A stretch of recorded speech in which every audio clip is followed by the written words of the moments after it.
We're at EnergyTech 2017, and we're talking with Randy Iliff and John Thomas. Thanks for being here, folks. Hello, Larry. You guys share an interesting background. When you were head of INCOSE, you were one of the moving forces in launching an alliance with INCOSE and PMI and MIT. Randy's now leading that charge. Yep. Let's talk. What was the thought process when you were starting the alliance? What was the need that you were trying to fill? Well, Larry, the need that I was trying to fill was, as president-elect, okay, I came into the organization being sponsored by a company called Booz Allen in Hamilton. And the contracts that I was either managing or trying to win were either systems engineering or they were program management contracts. And after 10, 15 years in this business, I saw more and more often that the government was asking for program management services, or they were asking for systems engineering services, and very rarely would they ever ask for program management and systems engineering services. And I've been in the middle of a lot of problems where those two disciplines in that government environment didn't seem to think that it was important that they work together as an integrated team. And so when I approached the PMI management, I had a simple proposition. I said that I believe that INCOSE as well as PMI were doing a disservice to the acquisition community because somehow in our messaging, we have managed to communicate to them that they either needed program management or they needed systems engineering. Mm-hmm. And we needed to shift the or to an and. Yes. So the mindset in those days was that they were two separate entities and they don't talk to each other very often? That's how it evolved. Back in the 60s and 70s when I was trained, they were an integrated, tightly coupled career field, quite frankly. But over time, in some way with the dialogue, it had managed to evolve in people's minds where the idea of a tightly integrated team wasn't necessarily a value proposition. So the systems engineers were playing against the program managers, not working together to beat the competition. That's correct. Interesting. So how has the alliance matured? How many years has it been? Oh, let's see. That was. Well, let's see. That was 2011? Actually, it started in the fall of the first meeting was in the fall of 2010. Mm-hmm. Okay. Then it took us about 4 months to write the very, very first joint letter mm-hmm. that put this framework in place. Now you're leading the alliance today. Right, and just to be completely open and forthcoming about this, there's a bunch of great people associated with the INCOSE side. Several other people have held the leadership role in between the time that it was initiated and the time I have it. I actually ended up with it because I was talking to Rich Grabowski over a glass of wine at the IS, and he basically seduced me into contributing to an area that we've all felt. Anyone who's been involved in the development business in any form by any name, whether it's been in aerospace or commercial products, realizes that the trajectory that you want to create to launch a product is partly the execution, which you can think of as a strict PM domain if you want, of how do you get resources, apply them, get things done, actually get deliverables out, and the thinking. What's different this time than we did before? So in kind of an aerospace background, I think of it as a lift component and a distance component, which to me gives a project trajectory. And the idea of sending anything up into orbit without controlling both downrange and azimuth, all of these things at the same time seems ridiculous. So if another way of thinking about this is if you go back to what an individual mind does when the task is small enough to fit in a brain, there's no disconnect between the sales and marketing organization or the project management or the supply chain or the engineer. And it's only when we scale things up to a level where either John and I don't have the mindset individually to do it or I need the help and scale just for capacity that we encounter this, how does one brain talk to another? Just really quickly, I'll share a phrase that one of my earliest mentors, an Apollo engineer at McDonnell Douglas in St. Louis, 1977, shared.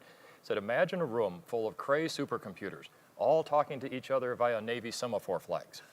That's the disconnect you have when you take the richness of an individual mind and you attempt to create an artificial mind for the program or project capable of doing all of the work. So it's no wonder to anyone with experience in the profession that it's the interfaces that are the problem. In technical stuff, it's the interfaces. In organizations, it's the interfaces. On a program team, it is the interface between the people who are involved that really determine the success. Because even a basic PM is a pretty skilled individual. Even a basic SE is a pretty skilled individual. The combination of them working in harmony restores what was naturally present in the original innovative and creative mind. To the extent that that takes place, you can get extraordinary things out. So how do you take that concept and get companies and organizations who are doing the work to implement it? I mean, you're talking about, we talked this morning, you're talking about changing corporate culture. Well, the best way I have found to do this, Larry, is to remind them of how things always were before they were artificially separated. We have a tendency to look at the artificial separation that exists today between these functions and domains and think, well, that's normal, how do we go fix it? Instead of realizing this is an artificially created problem that was engendered often by separating through organizational structures or reward mechanisms or career paths, people who should otherwise be locked in at the hip. Yeah, nobody ever has a heart and lung at war with each other in their same body, but I've certainly seen a lot of organizational cultures where the PMs reported to one stovepipe in the organization. They were responsible for deliverables, the SEC filings, et cetera, et cetera. Oh my God, you'll kill our stock if you don't get that unit out by this date. And the engineering people reported to a different group. Well, when it comes down to the stock price versus an engineer's mood, generally the engineer loses those arguments. And that creates a power imbalance. So in some organizations, you'll find the power is in system engineering, but more often it's in the program management side. One of the work products that's come out of the Alliance is a book just published, I think, this year. Yes, indeed. By Wiley on integrating systems engineering and program management. How's that been received in industry? Well enough to be in our second printing, Larry, which is a wonderful thing for a relatively narrow industry book. But I'd like to comment that the content of that book, even though it was written to serve an aerospace medical system community, an alliance between Program Management, Project Management Institute, and INCOSE has a natural stakeholder community. But I would say the entire world is the recipient of that book. I put a post up on my LinkedIn that said, could this book save the US taxpayer $1 trillion? The book may not, but the ideas, the logic, the message, the discipline, the efficiency that's associated with not introducing a major disconnect within the project mind is extraordinary. There's easily $1 trillion for the US taxpayer at play in the next generation of infrastructure replacement. When you're out doing your consulting work, John, do you see that companies may warm to this idea as they learn about it, or is it something they're just going to be afraid of? The biggest challenge is to have them appreciate that when the program has a development aspect to it, it is not the same program as maybe many of their other production line types of systems and products. And just that distinction, different programs, is where you have to start to be able to get someone to move beyond their initial reaction of, I don't know why we need this. You know, it seems like just introducing another complication. Secondly, let's get back to the notion of this isn't the norm. When Randy and I grew up in our careers, your aspiration on these large, complex programs was to be an engineer, then a systems engineer, and the career progression was then into program management. And that provides a value proposition reinforced with career promotion that sets the culture in place. That type of culture had managed to separate itself. Careers grew up over in the program management area, or they grew up over in the systems engineering area. And so you're really starting to need to be patient when you have the dialogue with these organizations. And quite frankly, many times that dialogue needs trouble inside the organization for them to become interested in listening a little bit more about how might we change.